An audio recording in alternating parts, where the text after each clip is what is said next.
এক মহাপণ্ডিত ছিলেন, এক মহাপণ্ডিত, যার নাম হলো পদ্মনাথ চারিজি। ধ্যান দিয়ে শুনবেন, কথাটা একটু লক্ষ্য করবেন। যার নাম কি? পদ্মনাথ চারিজি। বিশাল জ্ঞান, মা সরস্বতীর কৃপা লাভ করেছিলেন। মা সরস্বতী তাকে বর দিয়েছে। যত ধরনের শাস্ত্র রয়েছে, সমগ্র শাস্ত্রের ব্যুৎপত্তিগত জ্ঞান তোমার মধ্যে থাকবে। সমগ্র শাস্ত্রের, একটি শাস্ত্র নয়, দুইটি শাস্ত্র নয়, সমগ্র শাস্ত্রের ব্যুৎপত্তিগত জ্ঞান তোমার মধ্যে থাকবে। আমার মা সরস্বতী আশীর্বাদ দিয়েছিলেন। কেউ তার সঙ্গে তর্ক করে পারে না।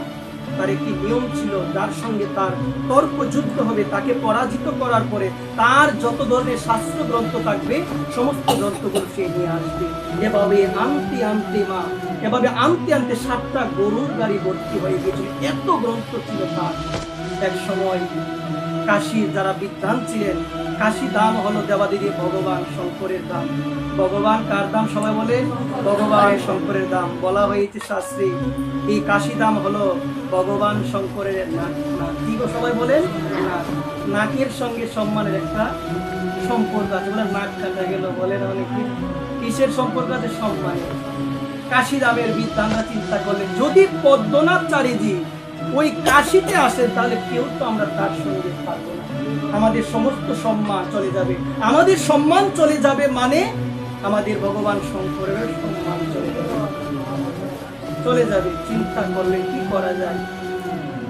চিন্তা যখন হৃদয়ে হলো, ভগবান শঙ্করের কাছে গিয়ে প্রণাম জানিয়ে ভগবানের কাছে প্রার্থনা করলেন, হে ভগবান, আপনি সব কিছু জানেন। ভগবান শঙ্করকে মনের প্রার্থনা নিবেদন করছেন, আপনি সব কিছু জানেন, আপনি সব কিছু বুঝেন, আপনি কৃপা করুন যে পদ্মনাথ চারিজির মতো এত বড় জ্ঞানী পাণ্ডিত্যবান লোক, এত বড় বিদ্বান, সে যদি কাশী ধামে আসে। মা, ভারতবর্ষের মধ্যে 2টা ধাম হলো অনেক প্রাচীন, অনেক অনেক প্রাচীন। এক হলো কাশী আর এক হলো গয়া। এই কাশী থেকে পূর্ব থেকে এখনো পর্যন্ত অনেক অনেক বিদ্বান বাস করে, অনেক অনেক বিদ্বান।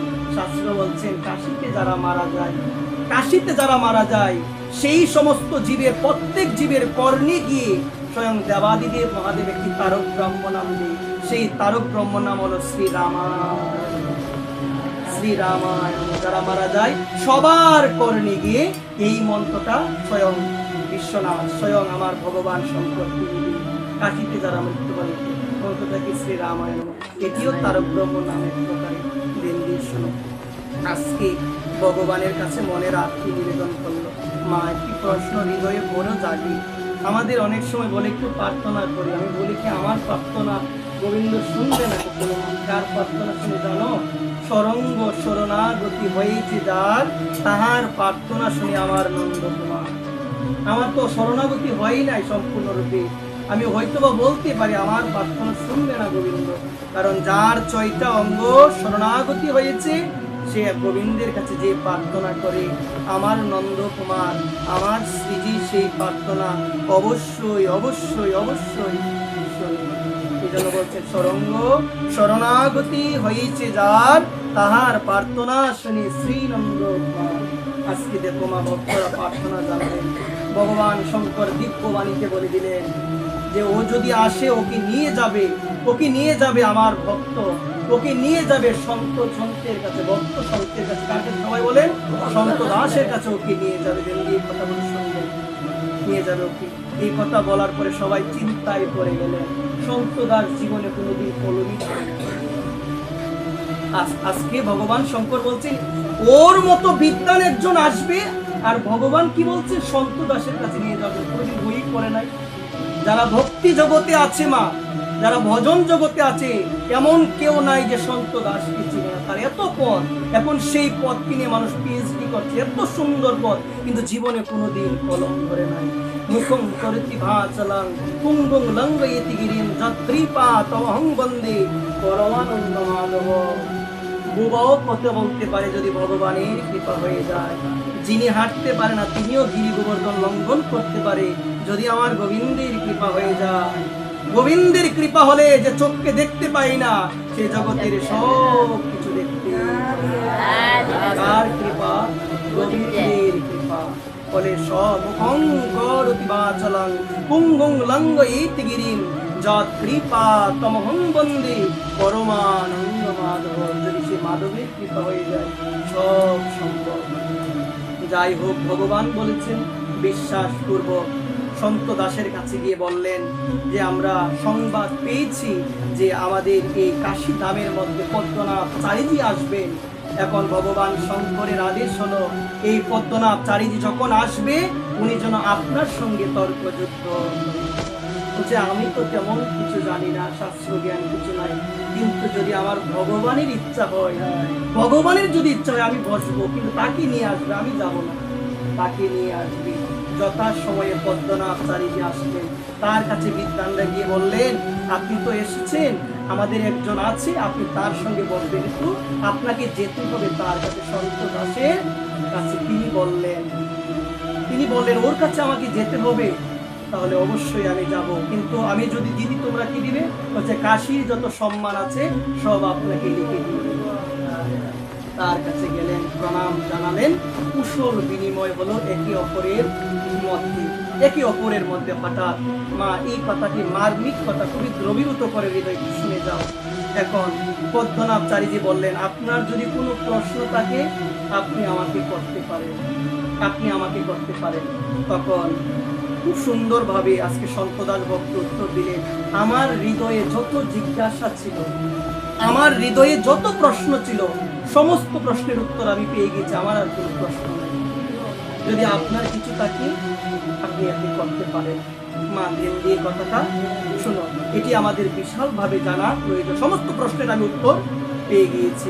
বলছেন আমি আপনাকে একটা প্রশ্ন করি। পদ্মনাভ চারিদিকে বলছে একটা প্রশ্ন করি। মা ধ্যান দিয়ে শুনবেন। আপনি যে শাস্ত্র পড়েছেন, আপনি কি মর্মার্থ জেনে শাস্ত্র পড়েছেন না শাস্ত্র জেনে মর্মার্থ পড়েছেন? ধ্যান দিয়ে শুনবেন একটি কথা, মর্মার্থ জেনে শাস্ত্র পড়েছেন না শাস্ত্র জেনে মর্মার্থ আপনি জেনেছেন? 2 মিনিট চুপ ছিল, এত বড় পণ্ডিত। মনে মনে মা শুধু থেকে বলছে মা জীবনে কত প্রশ্নের সম্মুখীন হলাম, এমন প্রশ্নের সম্মুখীন তো হলাম না। পণ্ডিত ছিল, সব জানে, ভক্তের লক্ষণ বুঝতে পারলেন উনি সাধারণ কেউ নাই, উনি নিশ্চয়ই খুবই ভগবানের একজন অন্যতম একজন শুদ্ধ ভক্ত। অবাক হয়ে গেলেন, মনে মনে ভাবলেন সমগ্র শাস্ত্র, নিখিল বিশ্ব ব্রহ্মাণ্ডের মধ্যে যত নিখিল শাস্ত্র রয়েছে, সমগ্র শাস্ত্রের মর্মার্থ হলো ভগবানকে ভালোবাসা। কাকে ভালোবাসা? যত শাস্ত্র, যত কিছুই। এখন আমি কিছু জানি না, ভগবানকে ভালোবাসি, আমি বলি কি তার সমগ্র শাস্ত্রের জ্ঞান ভিতরে চলে এসেছে। আমরা বলি না বাবা আমি তো শাস্ত্র জানি না। ও মা, তুমি যদি ভগবানকে ভালোবাসো না, সমগ্র শাস্ত্রের জ্ঞান এসেছে। চিন্তা করলো, সমগ্র শাস্ত্রের মর্মার্থ হলো ভগবানকে ভালোবাসা, এবং শাস্ত্র পড়ে যেটা পাওয়া যায় তার মর্মার্থ হলো ভগবানের ভজন করো, ভগবানকে ডাকো, তার আরাধনা করো। মনে মনে ভাবলেন ভগবানকে ভালোবাসা আমার হয়নি, পণ্ডিত হয়েছি, হৃদয়টা বড়ই শুষ্ক, পণ্ডিত হয়েছে অনেক, কিন্তু হৃদয়ে ভক্তি নাই, ভালোবাসা হলো না। হেরে গেলেন, জোর করে বললেন আমি আপনার কাছে হেরে গেলাম, আমি অনেক জেনেছি, অনেক বুঝেছি, কিন্তু আমার ভগবানকে ভালোবাসা হয় নাই। সমগ্র শাস্ত্রের মর্মার্থই হলো নিখিল বিশ্ব ব্রহ্মাণ্ডে যত ধরনের নিখিল শাস্ত্র রয়েছে মা, যত ধরনের গ্রন্থ রয়েছে, এই কথা আমি বলি মা, সমগ্র শাস্ত্রের অর্থই হলো তাকে ভালোবাসা, ভগবানকে ভালোবাসা। এখন মা তুমি যদি ভগবানকে ভালোবাসো, তুমি কি বলবে বাবা আমি কিছু জানি না, হয়তোবা তার মধ্যে অনেক জ্ঞান কিন্তু ভিতরে ভক্তি নাই, সেই জ্ঞান দিয়ে কোনো লাভ হয় কি মা? কোনো হবে না। পণ্ডিত আমি হলাম, শাস্ত্রের অনেক জ্ঞান, বেদ উপনিষদ মীমাংসা অনেক কিছু জানলাম, গোবিন্দের চরণে ভক্তি আমার জন্মালো না, এই জ্ঞান দিয়ে আমার কোনো লাভ হবে কি মা? কখনোই হবে না। কি হবে? এই জন্য বৈষ্ণবকে ভালোবাসো, আমার নিতাইকে ভালোবাসো, জীবন সার্থক হয়ে যাবে। এই জন্য দেখা দেখি সবই করলাম, কিন্তু বৈষ্ণব আমার আর হওয়া হলো, কিন্তু বৈষ্ণবের দোষটা সহজেই দেখতে আমরা পারি না মা, পারি, এটি আমরা সহজেই করতে পারি।